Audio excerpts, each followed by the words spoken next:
Baik Tribuners, kita ke berita penanganan COVID-19. Selebrasi vaksinasi COVID-19 kembali diperpanjang pemerintah Kota Ambon. Pemerintah Kota Ambon kembali memperpanjang selebrasi vaksinasi COVID-19 di Tribun Lapangan Merdeka per Jumat 15 Oktober 2021. Juru bicara Satgas COVID-19 Kota Ambon, Joy Andrians, mengatakan perpanjangan selebrasi vaksinasi guna menjangkau warga Kota Ambon yang belum tervaksin ataupun yang ingin mendapatkan suntikan kedua. Dia melanjutkan, capaian vaksinasi tahap pertama Kota Ambon telah mencapai 76,6% atau sebanyak 210.152 jiwa.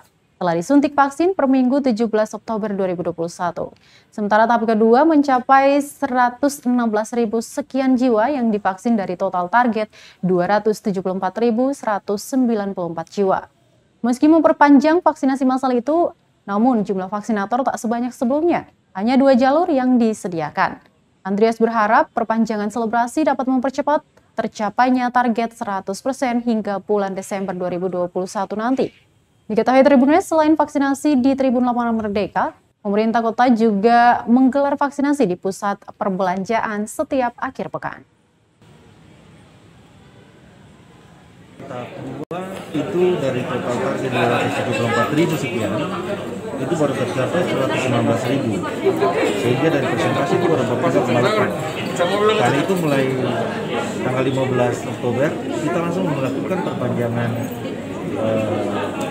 selebrasi vaksinasi COVID-19, sehingga kita berharap sampai dengan Desember itu pencapaian target vaksinasi tahap 2 itu sudah tercapai 100%.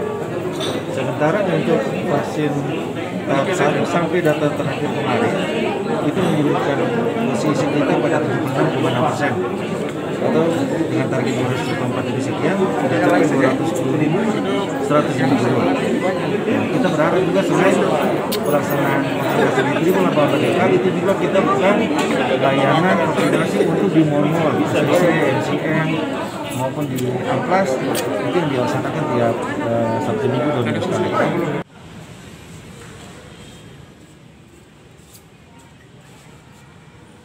Terima kasih sudah nonton. Jangan lupa like, subscribe, dan share ya.